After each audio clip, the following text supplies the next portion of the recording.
sitting at 1 or 2, and that's 1 or 2 more than yesterday.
Hey, go Getty.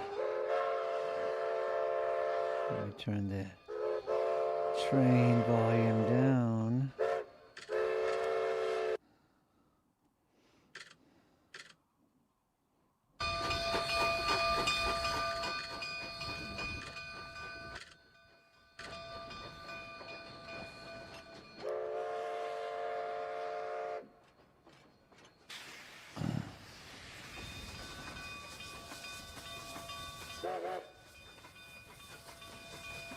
Hey, go Getty, let me know that you can hear me. Type a 1 in the side chat.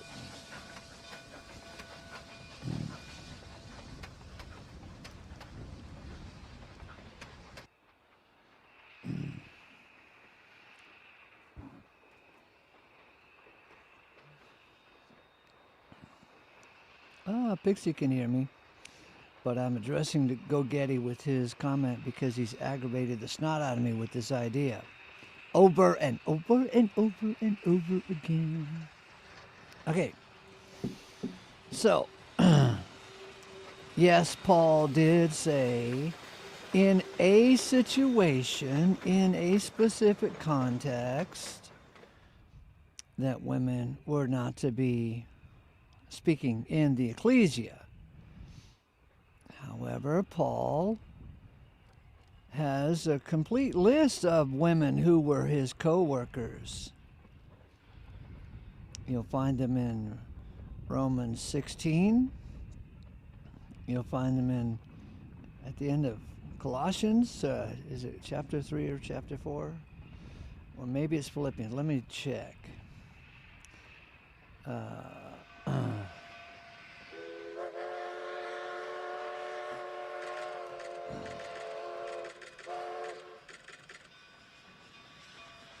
Okay, it's Philippians.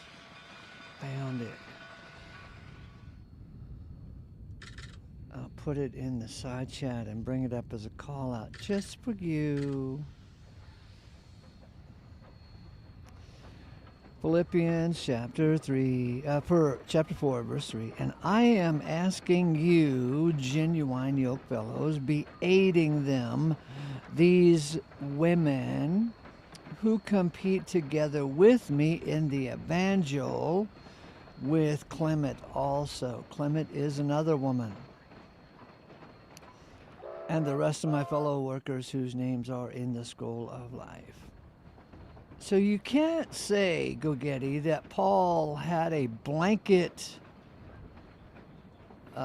anti-hatred, a hatred of women. He was not anti-feminist. But you are such a fucking feminist that you can't even look at context. You're like a girl. You judge everything before the time. You don't know the scriptures. Look at this. I am asking you, you people in Philippi, genuine yoke fellow, be aiding them, these women who compete together with me in the evangel. Man, this is big stuff, Go Getty. But you are revealing that you are super duper influenced by popular mythology, the mythology of feminism that gave a rise to itself in the 1960s. So you believe that women are sugar and spice and everything nice and they never do anything wrong. Jeez Louise. And you can find fault just like a girl. Find fault with this, Bucky. Why, Paul said to aid these women who compete together with me in the evangel. How dare he? Go ahead, find fault with that one, Mr. Fault Finder.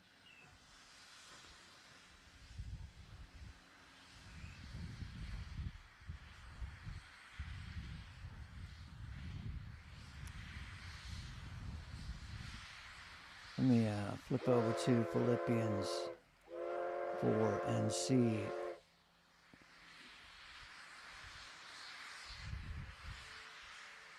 who else was mentioned. Oh, So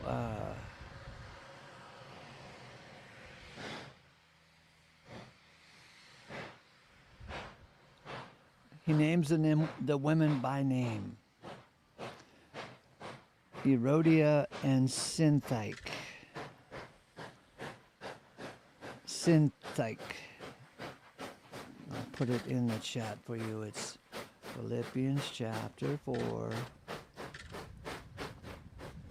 verses 2 and 3. I am entreating Erodia and I am entreating Syntyche to be mutually disposed in the Lord.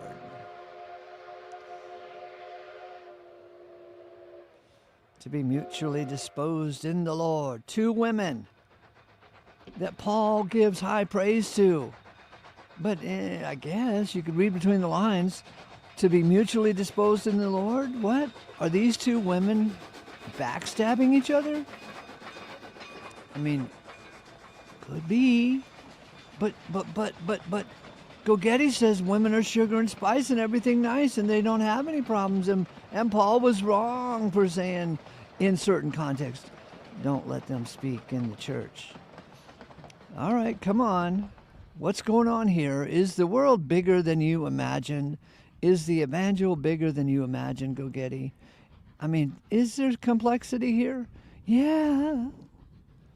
I'm entreating Erodia, a woman, and I am entreating Syntyche, a woman, to be mutually disposed in the Lord. And I am asking you also, Genuine Yokefellow, be aiding them, these women who compete together with me in the evangel.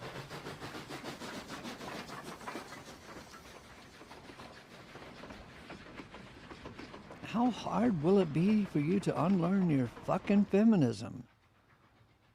Women are not sugar and spice and everything nice, unless you're going to say men are also sugar and spice and everything nice. Now, there we go. Equality, right? Men are sugar and spice and everything nice, just like women are. They want to be equal to men? Okay, we're all sugar and spice and everything nice.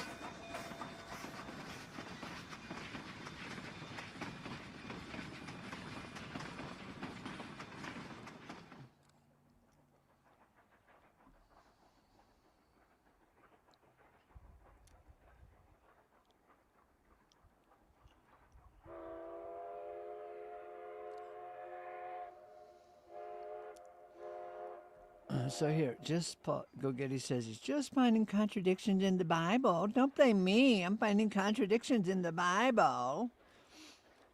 Yeah, you're acting like a girl. How about this for a big fat contradiction?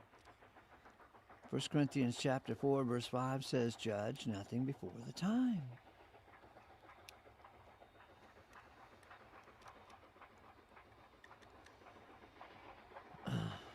So today's little essay, How to Be Happy Even If You Don't Get Your Way, maybe I could say it's aimed at you, Gogetti.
Stop it, Ace. I gotta turn my other one off here. There we go.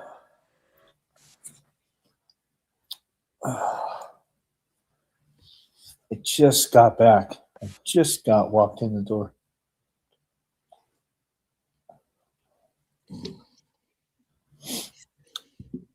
Well, sir.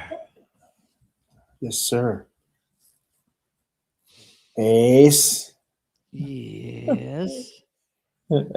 Ace. Yes. Don't look at me. I was just sitting here. You're funny. Don't look at me. Aw. Don't blame me. I'm just sitting here picking my nose, chewing bubblegum. This is a I gotta take my gum out. Hang on. This is a happy essay. Oh, mercy.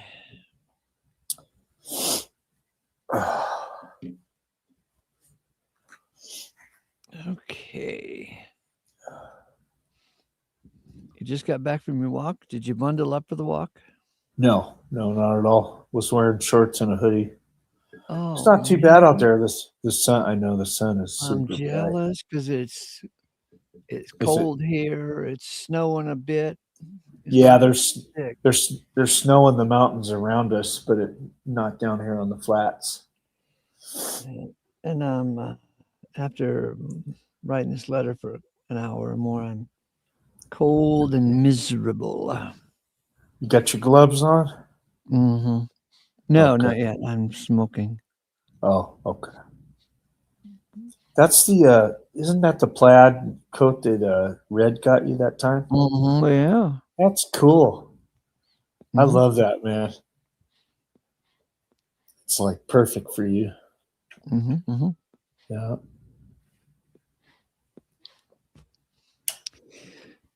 Okay, I'm ready. Okay. Let's see, Sue. How to be happy even if you don't get your way. Interesting. Lessons from Jesus and Paul. Friday, March 6th, 2026, 6:51 a.m., 35 degrees now, 42 degrees later. It's snowing.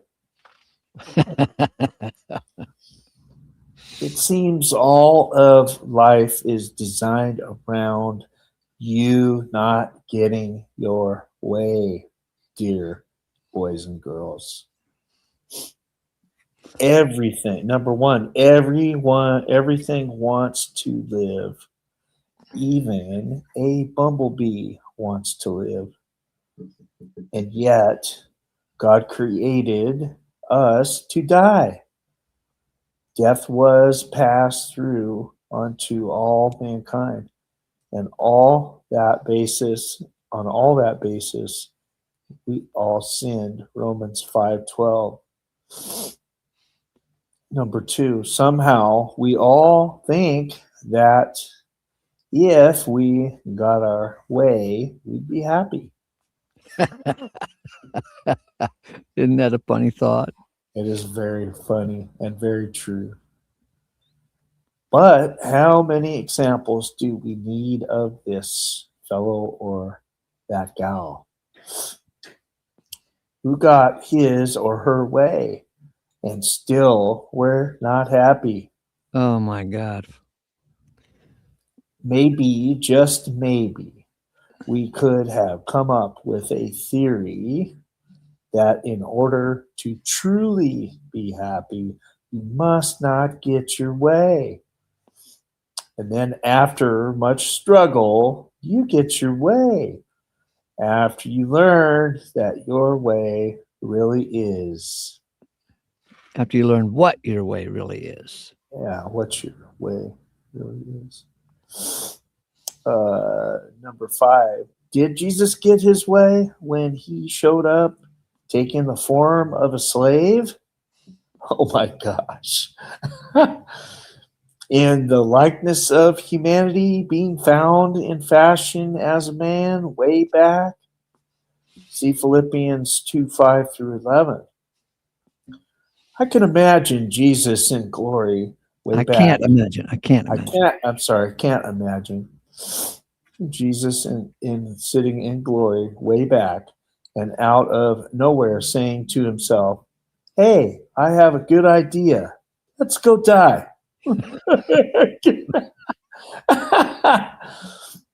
Certainly, Jesus on the cross was not an example of, certainly, Jesus on the cross was not an example of him getting his way. Whoa, that is true. After all, didn't he pray, "Let this cup pass from me"?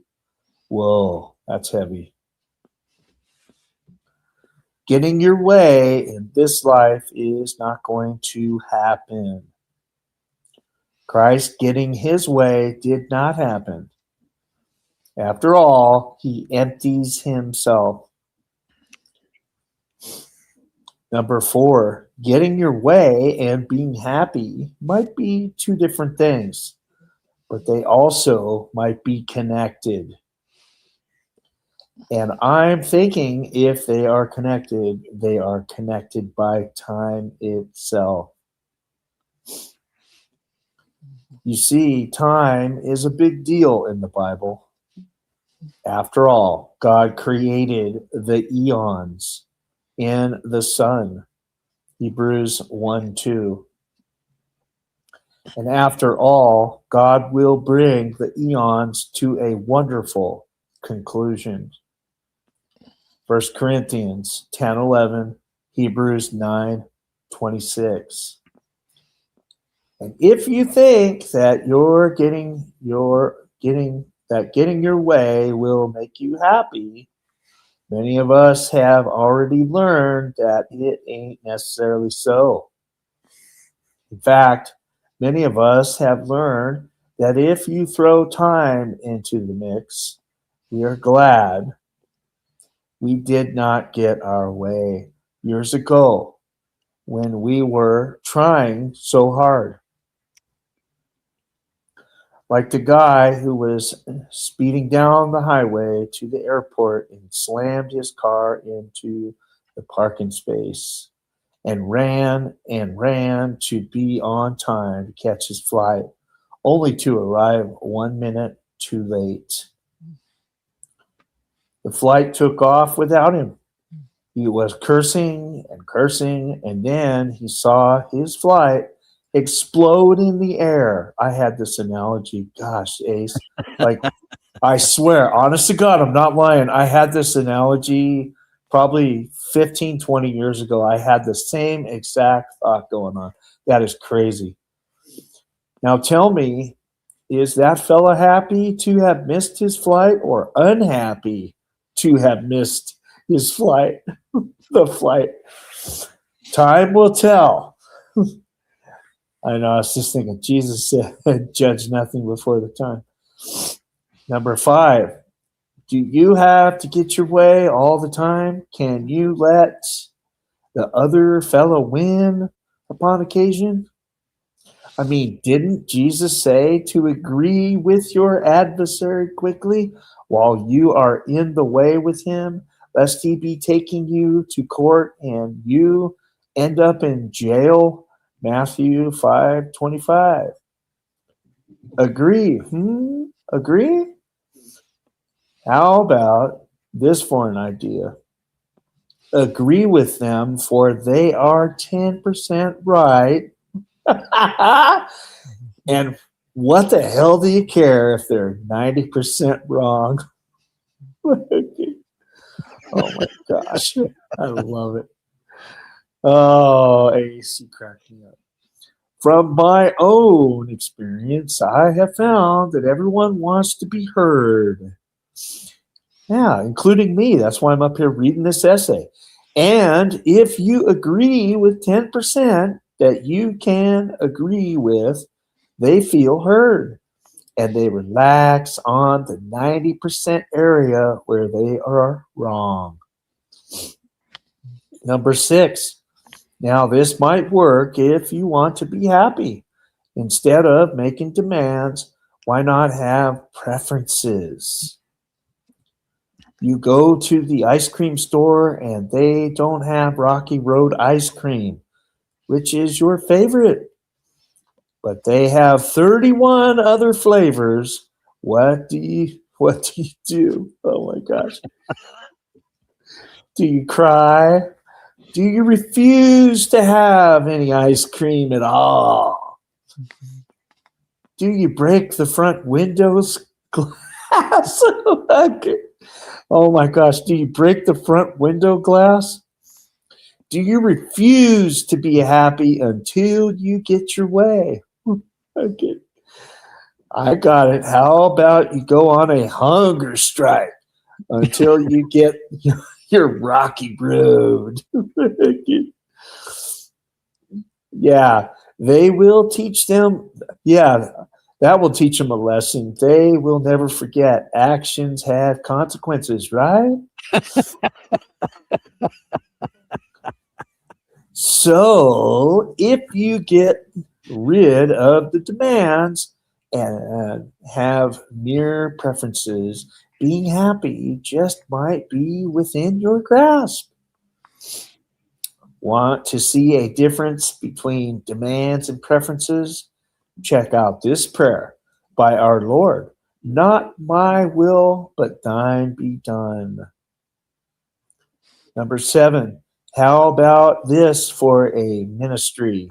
You can take this ministry to your family, your friends, everyone you meet, the ministry of teaching others how to be happy, even if you don't get your way. Yeah, that's beautiful. Now, you can teach them this by verbal teaching or by example or both. Now, didn't our apostle say a kind word or two about a mild and quiet life? You bet he did. In 1 Timothy 2:2, right after he encouraged us to pray for all mankind. And right before he revealed that it is God's very will to save all mankind. It is God's very will for all mankind to come into a realization of the truth. It seems that the Christian religion is all about making demands, and we can say that making demands will make you unhappy. Why? Because you're not going to get your way most of the time. The Christian religion makes demands like you must repent, or you will burn in hell endlessly. Demands accompanied by threats of hell. A lot of folks are flat out miserable in the Christian religion. They don't know the secret revealed in 1 Corinthians 4:5. Judge nothing before the time. For one day all will have praise from God. Number 8, in that great day you will be happy. God will make sure of it.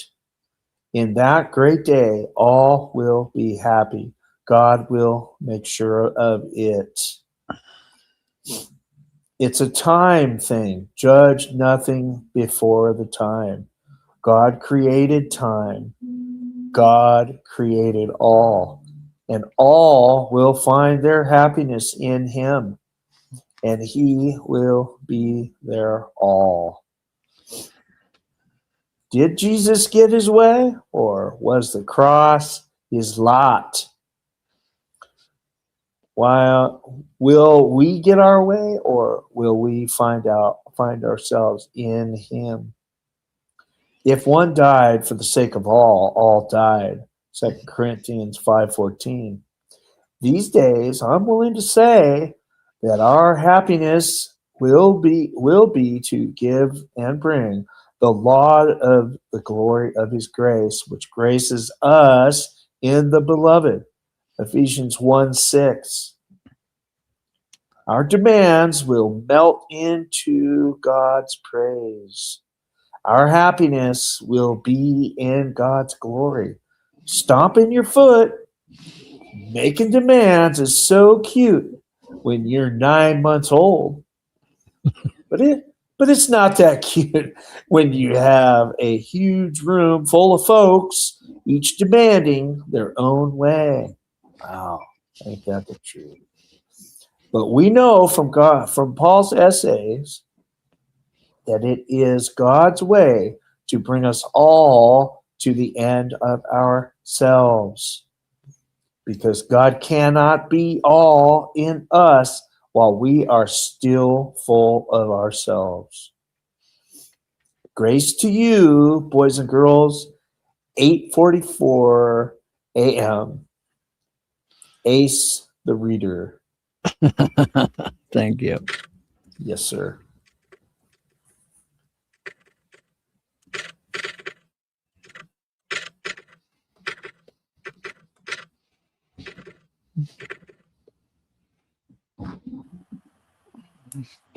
Hello.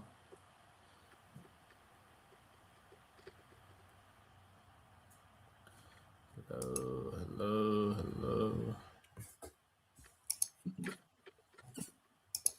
I think I got something you like. Oh, yeah. Yeah, I sent it to you, but if you want to read it really quick, it's short. It's like less than a minute read, but it's huge. Oh, hang on. I got to figure out this PS.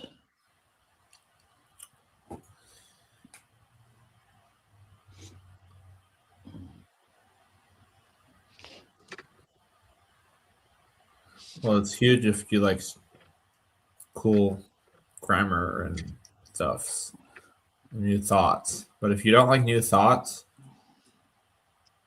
it might not be as huge.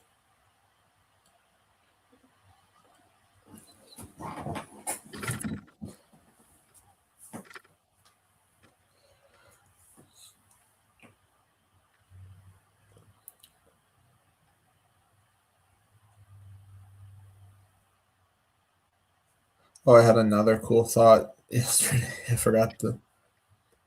didn't even include it in this, but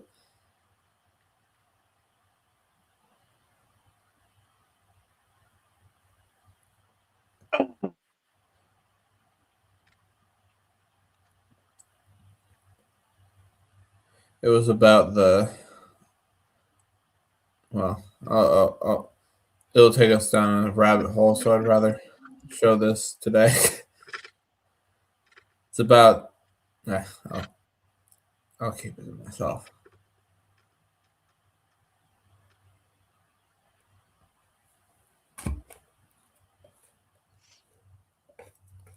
I'll keep it to myself for it actually would fit what this tiny little essay is about. Maybe, in a way.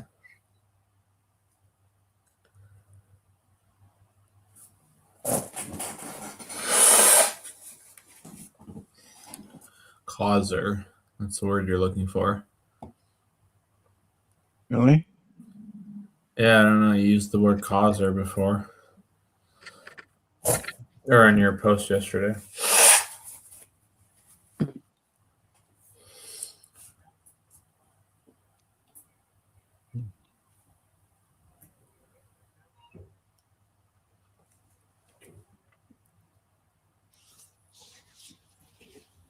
Oh.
Yeah, that causer is a pretty cool word.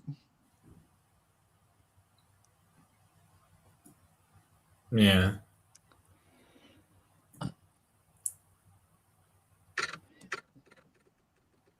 Maybe contrast to the weak allower.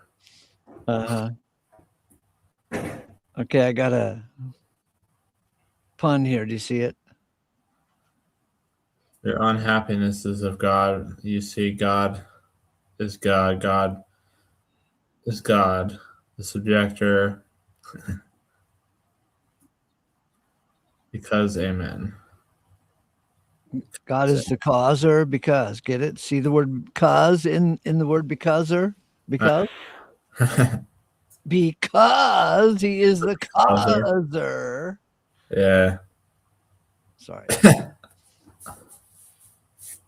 I'm sure it'll go over most people's heads that I was just joking around with.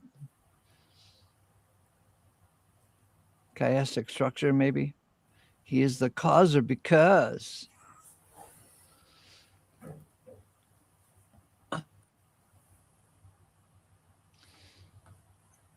Uh, 420, it doesn't work. Either way, it gives me a. All right, maybe it does work.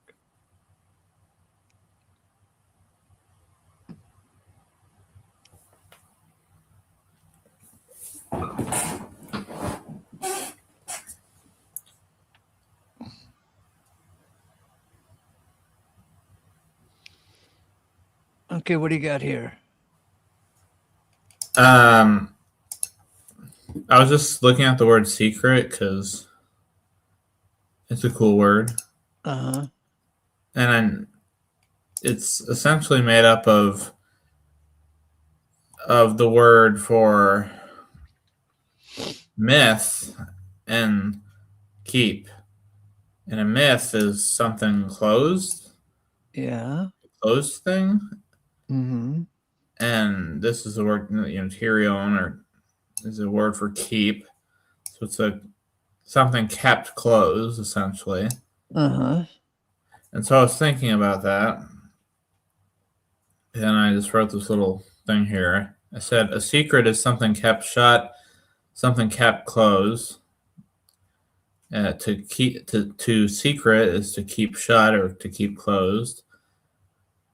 If a myth is a closed thing and myths are closed things, the issue Scripture has with myths and the 5 texts in which the New Testament seems to have on the matter, it seems to be distractedness of them. Like Paul talks about Jewish myths and old womanish myths. right. Like it seems to be something to do with it's a distraction. Yeah. A myth will waste your time because it is closed, being closed. The difference with this and God's secrets, something closed, kept, is something is closed, kept from the world, where myths are closed, whether a believer or whether to a believer or to all, or just by nature. So a closed thing or a myth is the evangel to the world. A closed thing, hence agnosticism, seems to be their best thought regarding it. Because it's closed, right? Yet to us, whom the secret would be unveiled, revealed is unveiled, right? Mm-hmm. We can see closed things as they are, being not closed. There's a lot of confusing thoughts here. Being open things to us while they are kept closed to them. A secret only we know would be something open, of course, right? To us, but then it's kept closed to the world. So it's just it was just cool to see what the word secret is. And that, when someone says, I just had this thought, when someone calls it, that's a myth. Well, maybe we could say, yeah, it is a myth because it is closed to you. See what I'm saying? Yeah. So let's see here. Going on. Making it a closed thing or a myth, something, a myth is just a closed one or a closed thing. to them a myth, or making it a closed thing to them, a myth, they correctly discern. Yet a myth is, in its sense, of a closed thing, that indeed it is closed, and they have no way of knowing it or even searching it out because it's closed, right? There's nowhere to really go for it. It really just being God is the one doing the blinding and such things. Of course, everyone thinks they can go find things out. Like by nature, in the world, there's a lot of things that fall under this category of closed, but that people like entire so-called sciences are dedicated to things that how the hell are you going to figure them out? Mm-hmm.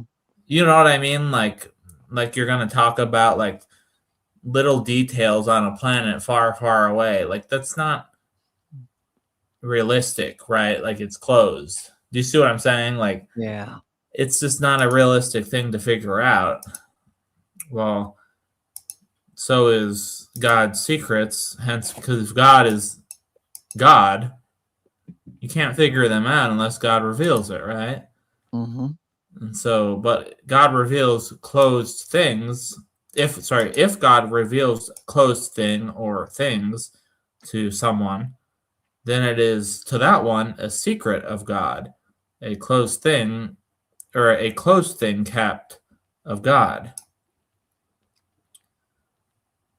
And also, I noticed when I was looking at a lot of the, like every occurrence of secret, I noticed that there's a lot of like contrasted words, like it was hushed and that it was unveiled, and it was kept secret in Times Ionian, right? And now it's unveiled, or it was hushed, and then a lot of like words for making known to us and making known, and like these words that are one of them, it was like full assurance was the word, and it's a very big contrast between something closed, right?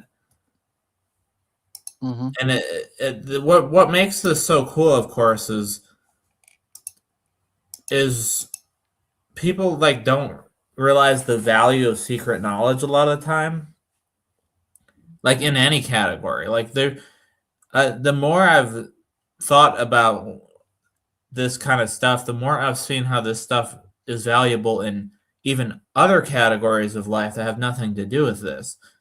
Because in general, like when something is just common, you can just find it anywhere. It's not it. Let me give an example. Like when for example, in chess, like people try to keep secrets what openings they're going to play at a higher level, or what, or because the competition is so good at those levels that they have to surprise someone, right?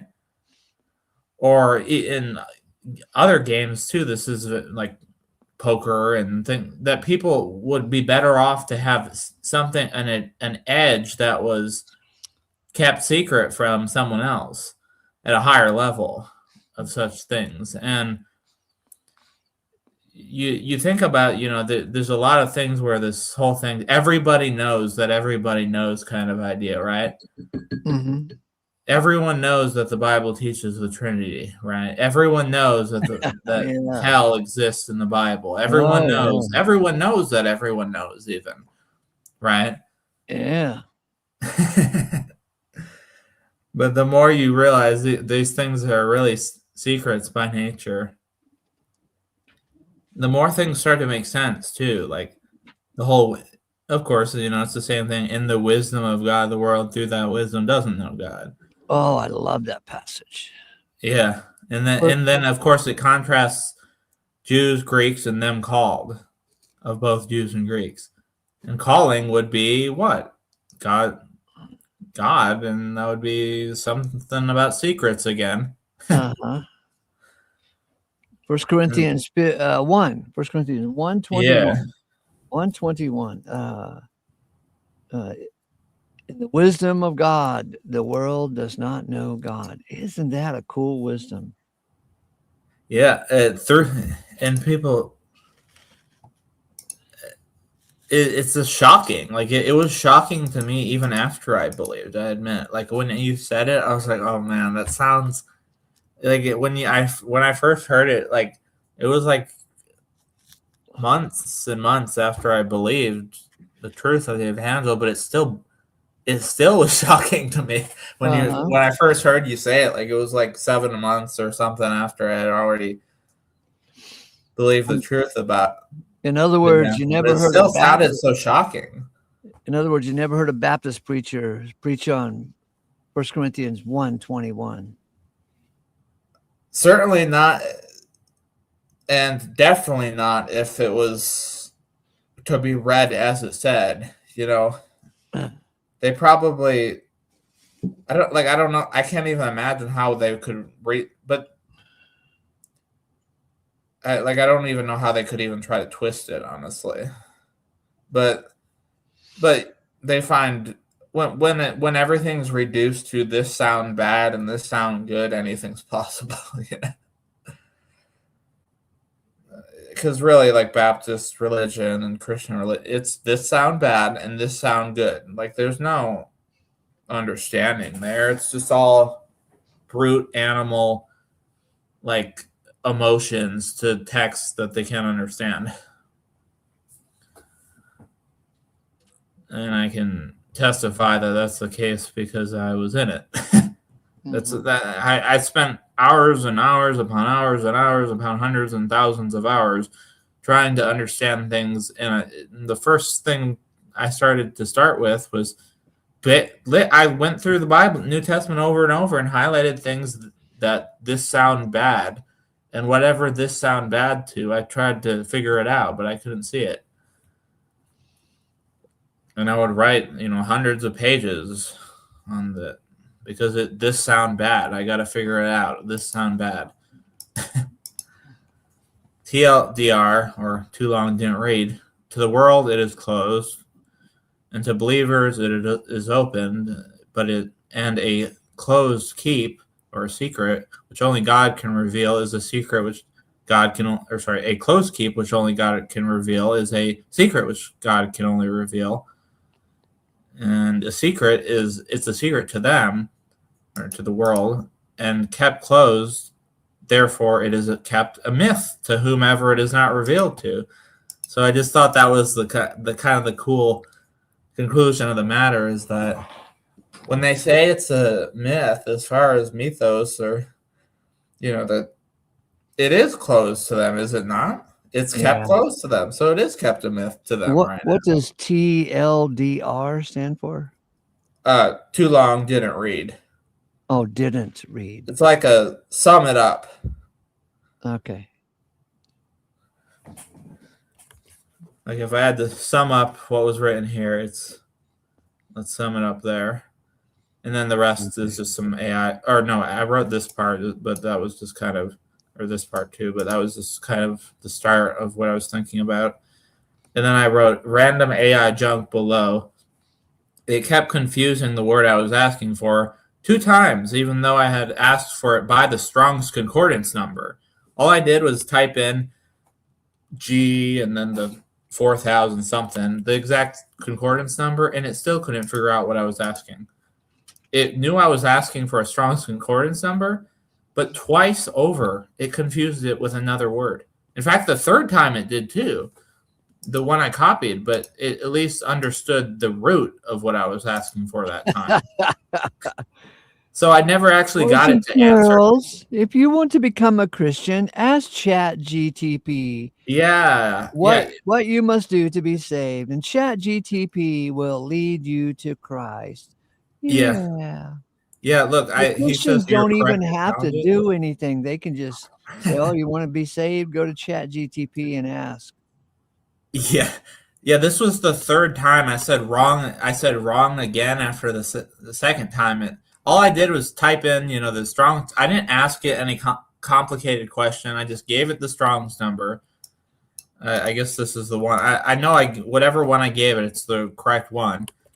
I assume this is the one that it didn't go off. I mean, I can just look it up. But it went into something else amazingly. Like, let me look. Which at least this time it was on topic. The other times it wasn't even on topic. It's the word myth or mythos, but it still gave me a wrong answer, like an answer not answering what I asked. The concordant number right here I asked for, but at least understood the root this time.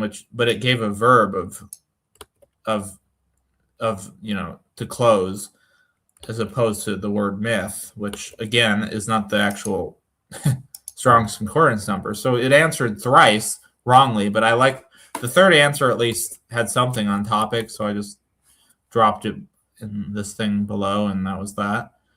But it was kind of like the fact that it had the number, it didn't have any complicated language. I just copy pasted this number, and that's all I said. Every single time it didn't know what I was talking about. I mean, the first time it knew that I was asking about, it knew that I wanted information that it could find on that Strong's concordance. But it was talking about all sorts of different things about that had nothing to do with the word. And then I said, wrong, look again. And then I said, wrong again. And then it gave me this. So yeah, don't trust Chat GPT for your translations, folks. Still, Yeah. you can't even figure out a Strong's number when this is, it's a standardized system. Like how does it not figure out what word it's looking at when there's only one Strong's concordance number system, and it's still 3 times in a row gave me the wrong. So ask ChatGPT, are you going to hell? Yeah. It will probably say I'm not designed to answer these questions. I don't know. Yeah. ChatGPT is a kick. Yeah, I just put this part here. I just thought it was funny because I had to point this out. But this is on the verb. It's not even on the right number, but whatever. I thought that was cool. And then there was another revelation I thought of yesterday, because you know how the word cross is really just the word, like it actually it's from the same word as stand, but like a stand. Mm-hmm. Like istemi is to stand, a verb. Mm-hmm. And I thought about it and I was like, wait, so the word resurrection is upstand. Oh, yeah. So the cross, or, not cross, the word cross technically is a stand. Mm-hmm. And it's just some kind of interesting thoughts come out of that. And then I was also thinking about, why did this cross icon even come up? And you think about it, and it's kind of like, if you had to think of the most basic thing for a stand, what would you do? You'd just draw a line, right? Yeah. Well, what if the line through the thing is like a way of saying we don't want that? Hmm. You know what I mean? Because this is an icon all over. Like I have probably there's one on the wall there. It's not more. I'm a grandma's, but this there's more icons of the cross in here than there is me. But you see what I'm saying is like it's an interesting thought that the reason. What if the line there, it's like saying, nah. It's gonna, because Xander pointed out in his video yesterday, he said, oh my God, why didn't I ever think of this? He said, what if the icons and the many icons in Revelation, the statues, are those Christian church crosses and that they won't repent of? Uh-huh. Isn't that an interesting thought? Because you really think about it, like where are all these like false, like most countries aren't like into like Hindu gods and stuff. So like, where are they? They're all around us. And they really make it pretty, don't they? Like gold and all these pretty shapes and sizes, and And he even pointed out something I never noticed, that the Catholic ones will have Jesus on the cross, and they'll have him not only just not like the typical thing that's pointed out that like as if he's still on the cross. No, he pointed out, why is he dressed? Jesus wasn't dressed on the cross. That's right. See, they make it look all pretty, but I'm pretty sure that's the opposite of how it looked. Uh-huh. We got standards today. Yeah, we got standards. Yeah. This is the cross PG-13. Yeah, there. Yeah. Yeah. Parental guidance cross. Okay, I'm going to get out of here because I'm chilly. Cold, baby. You wouldn't understand, you Texas saints. Yeah. You just wouldn't understand the suffering of us northerners. Yeah. Why is it so cold there? It's just the way of it. It's not that high, though. Why is it so cold? It's snowing at the moment. I know, but I'm just thinking, like, it doesn't... Like, it's not, like, as high as Michigan. I guess it kind of is. It's close. I don't know. But I can tell it's cold there every time. I was wearing cold clothes, cold weather clothing, something like that. Jackets. Yeah. Okay. Exit stage right. Leave a thumbs up. I'll put the essay in the comments section and on the community section. And if you're on the email list, I'll email it over to you in a little bit. And if you're on the list to get a hard copy of the newsletter, I'm only 3 months behind, but I'll have the, let's see, the October or is it the November? The November list, the November newsletter out soon enough.